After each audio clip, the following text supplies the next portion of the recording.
Magandang gabi sa inyong lahat. Malugod namin kayong tinatanggap dito sa pagmamahal ng Diyos, gabay sa araw-araw. Ako po ay si Brother Raymond upang gabayan tayo sa isang makabuluhang pagninilay sa gabing ito. Tayo ay maglalakbay sa diwa ng unang linggo ng Adbyento. Ang Adbyento ay isang espesyal na panahon ng paghahanda,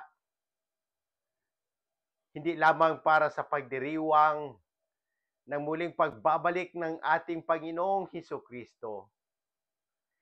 Sa 4 na linggong ito, tayo ay inaanyayahan na magbagong loob, manalangin, at maghanda ng ating mga puso upang maging karapat-dapat sa kanyang pagdating. Ang tema ng ating pagninilay ngayong gabi ay nakatuon sa pag-asa at pagbabantay, higit kailanman ang paanyaya ni Kristo na magbantay at maging handa ay napakahalaga sa ating panahon. Kaya naman ating tatalakayin ang kahulugan ng bawat bahagi ng liturhiya. Sa unang linggo ng Adbyento, ang mga aral na hatid ng mga pagbabasa at kung paano natin maisa sa buhay.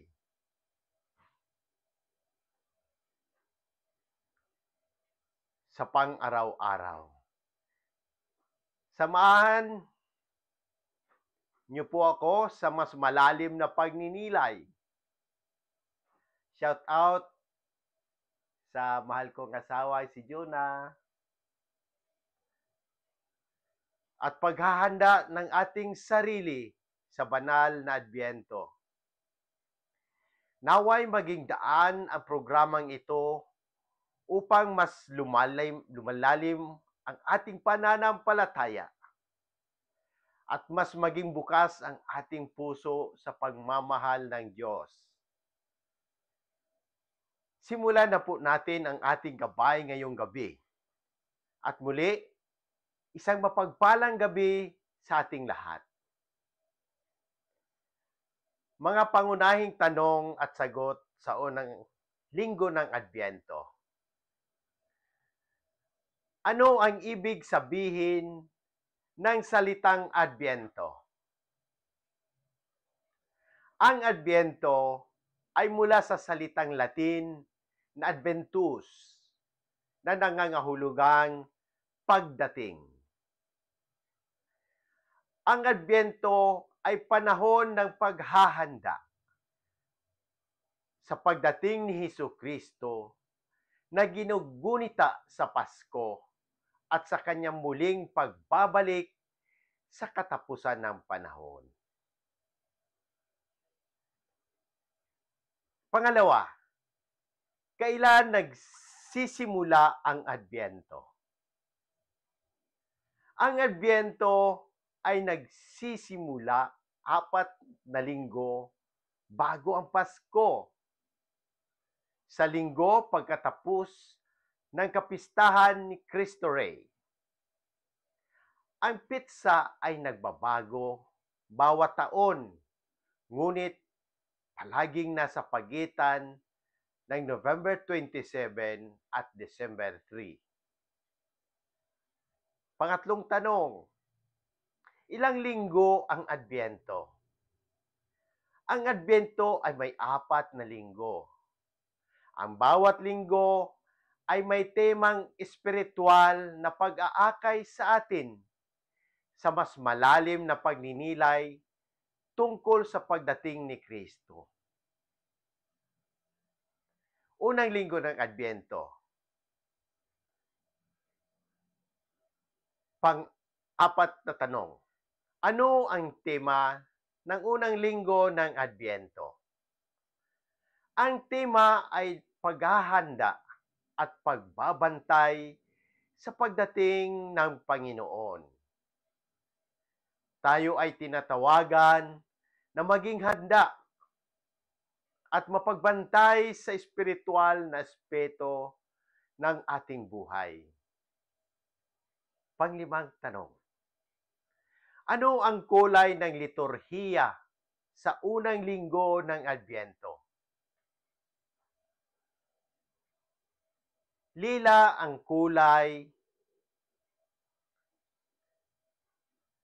ng liturhiya.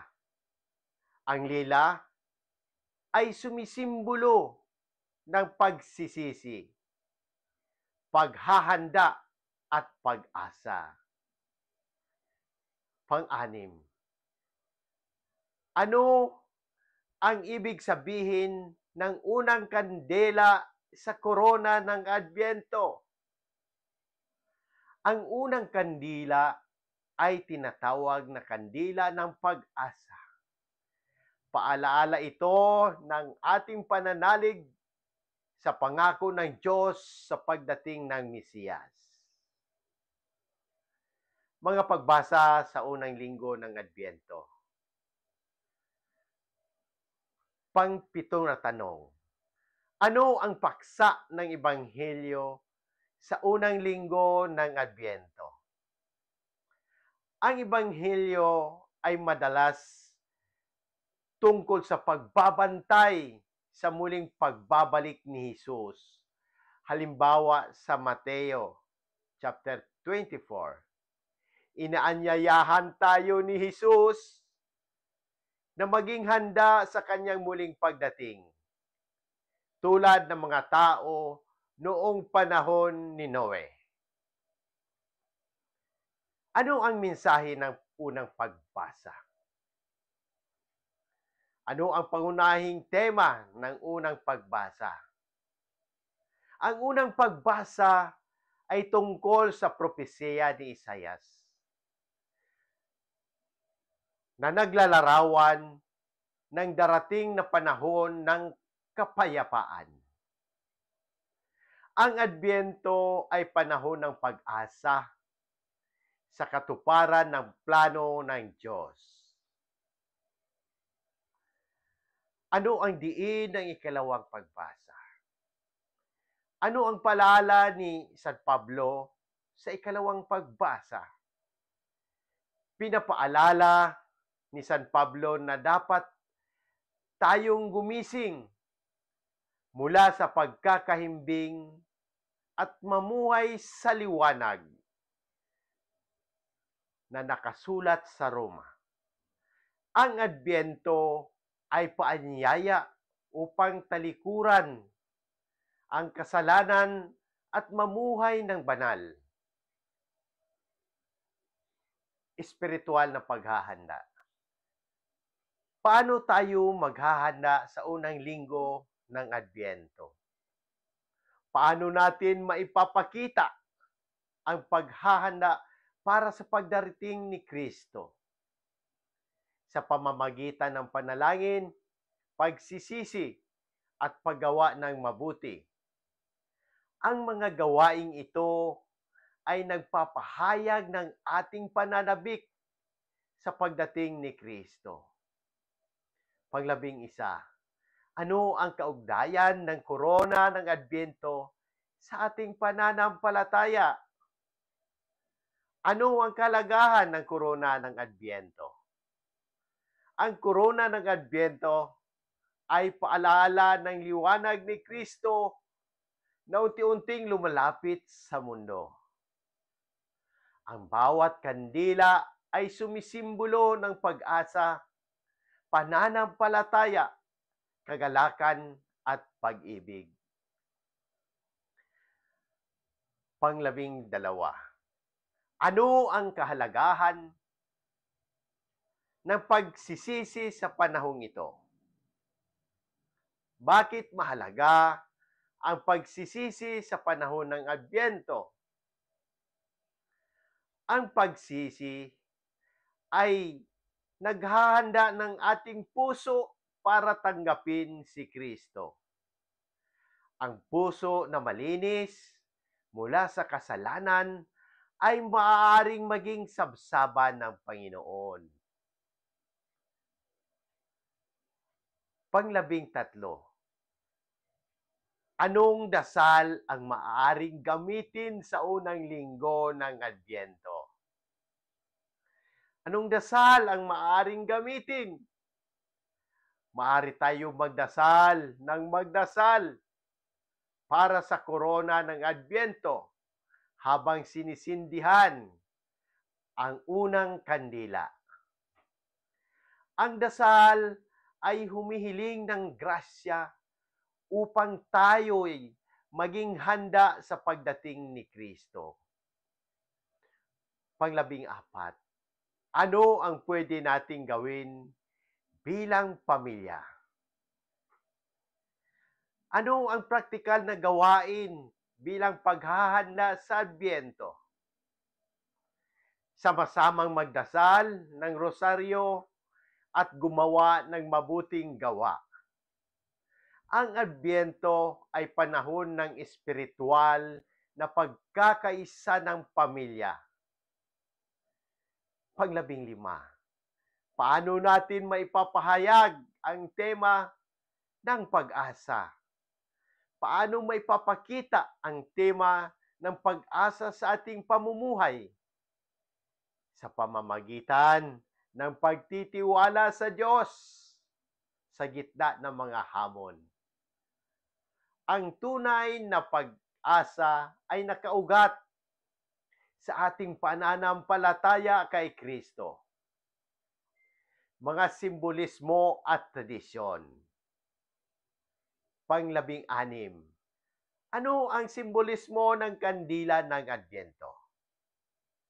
Ano ang simbolismo ng mga kandila sa korona ng Adbyento? Ang kandila ay sumisimbolo ng ilaw ni Kristo na dumarating upang magbigay liwanag sa mundo. Unti-unting magiging maliwanag ang korona habang papalapit ang Pasko. Panglabing-pito, bakit may lila at rosas na kandila? Ano ang kahulugan ng kulay ng mga kandila? Ang lila ay para sa pagsisisi at ang rosas ay para sa kagalakan. Ang rosas ay sinisindihan sa ikatlong linggo na tinatawag na Gaudete Sunday. Panglabing-walo, ano ang simbolo ng evergreen sa korona? Bakit evergreen ang ginagamit sa korona ng Adbyento? Ang evergreen ay sumisimbolo ng walang hanggang buhay. Paalala ito ng buhay na walang hanggan na dala ni Kristo.